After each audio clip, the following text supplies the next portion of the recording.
இங்கே கூடிய அனைவருக்கும் அஸ்ஸலாமு அலைக்கும் வரஹ்மத்துல்லாஹி வபரகாத்துஹு. இன்னல் ஹம்துலில்லாஹி நஹ்மதுஹு வ ரசூலில் கரீம்.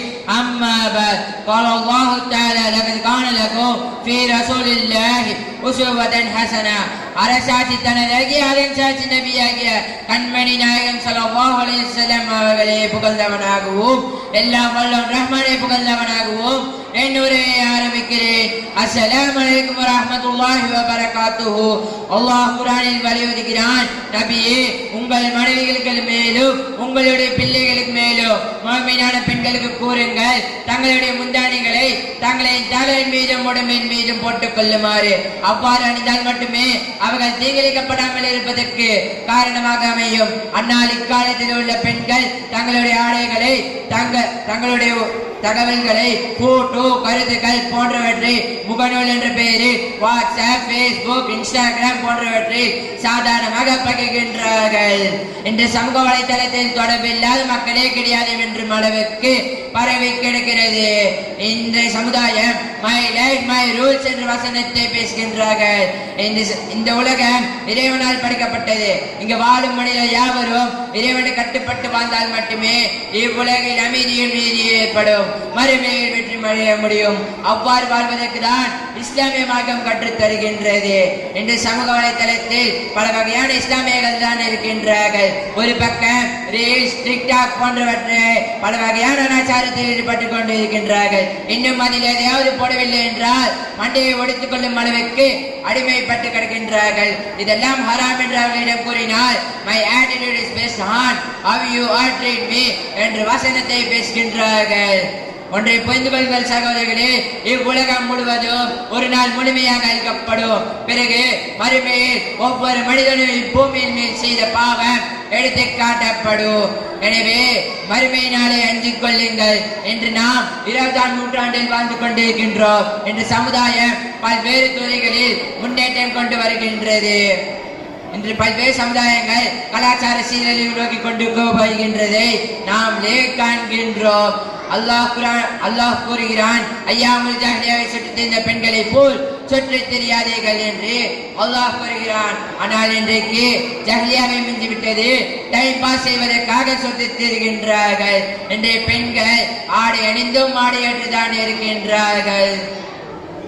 நபி ஸல்லல்லாஹு அலைஹி வஸல்லம் அவர்கள் கூறுகிறார்கள், நீங்கள் ஆடை அணிந்தால் கடினமான ஆடையும் லூசான ஆடையும் அணியுங்கள் என்று நபி ஸல்லல்லாஹு அலைஹி வஸல்லம் அவர்கள் கூறுகிறார்கள். ஆனால் இன்று லூசான ஆடை அணிந்தால் பூமி டைட்டாக அணிந்தால் தான் ஃபேஷன் என்று கூறி தங்களுடைய உடல் உறுப்பாகங்களை காட்டிக் கொண்டு திரிகின்றார்கள்.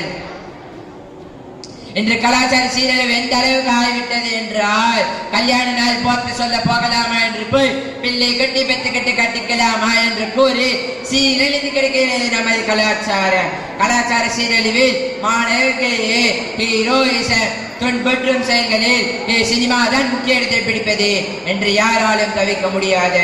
நிச்சயமாக கண், காது, இதய மறுமையில் விசாரிக்கப்படும் என்று அல்லாஹ் குர்ஆனில் கூறுகிறான். எனவே மறுமை நாளை அஞ்சிக் கொள்ளுங்கள். நபி ஸல்லல்லாஹு அலைஹி வஸல்லம் அவர்கள் நல்லொழுக்கத்தின் உருவாக கடத்தப்படுகின்றார்கள். நேர்மை, நீதி, நியாயம், பெரியவர்களிடம் கண்ணியத்துடன் நடப்பது, சிறியவர்களிடம் பாசமாக நடப்பது என்பன அவர்கள் குணத்தின் அடிப்படையால் இருந்தன. ஆனால் இக்காலத்தில் நபியின் உம்மத்தி என்று கூறி my attitude is based on how you are treat me என்ற வசனத்தை பேசுகின்றார்கள். அல்லாஹ் நம்மை காப்பாற்றுவானாக.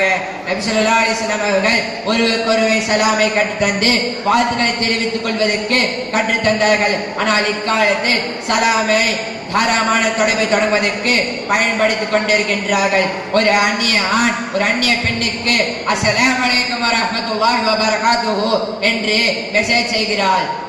அதை பார்த்த ஒரு அந்நிய பெண் சலாமுக்கு பதில் சொல்வது வாஜிப் என்பதால் வலைக்கும் சலாம் வரஹ்மத்துல்லாஹி வபரகாத்துஹு என்று மெசேஜ் செய்கிறார். நபியின் சுன்னத்தை இவ்வாறு கேவலப்படுத்துகின்றார்கள். அதே போல்தான் ஒரு அந்நிய பெண் பேஸ்புக்கில் தனது போட்டோவை போட்டு அஸ்ஸலாமு அலைக்கும் வரஹ்மத்துல்லாஹி வபரகாத்துஹு என்ற டெக்ஸ்டை போடுகிறார். அதை பார்த்த ஒரு அந்நியான் அதுக்கு பதிலாக வலைக்கும் சலாம் வரஹ்மத்துல்லாஹி வபரகாத்துஹு என்று மெசேஜ் செய்கிறார். அதுக்கு அப்பெண்மணி பிரதர் சீக்கிரட்லி இட் இஸ் வலைக்கும் சலாம் வரஹ்மத்துல்லாஹி வபரகாத்துஹு வபரகாத்துஹு என்று மெசேஜ் செய்கிறார். எனவே நபியின் சுன்னத்தை நன்மையாக அல்ல, மாறாக ஹராமான தொடர்பை தொடங்குவதற்கு பயன்படுத்துகின்றார்கள். அல்லாஹ் நம்மை காப்பாற்றுவானாக. பெண்களே, நீங்கள் அணிவது அல்லாஹ்வின் கட்டளை ஹிஜாபா அல்லது உங்களின் விருப்பத்துக்கு ஏற்ப ஹிஜாபா? நபி ஸல்லல்லாஹு அலைஹி வஸல்லம் அவர்கள் கூறுகிறார்கள், 3 பெண்கள் சுவர்க்கத்தின் பாடியை கூட நுகர மாட்டார்கள் என்று.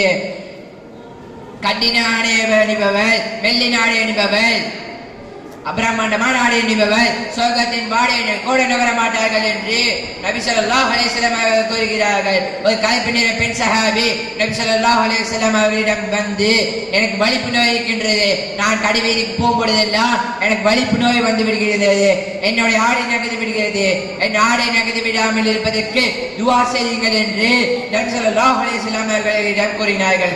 அதுக்கு நபி கூறுகிறார்கள், நீங்கள் பொறுமையாக இருந்தால் அல்லாஹ் உங்களுக்கு சுவர்க்கத்தை பகரமாக கொடுப்பார் என்று நபி ஸல்லல்லாஹு அலைஹி வஸல்லம் அவர்கள் கூறுகிறார்கள். வாஹித் அல்ஹம்துலில்லாஹி ரப்பில் ஆலமீன்.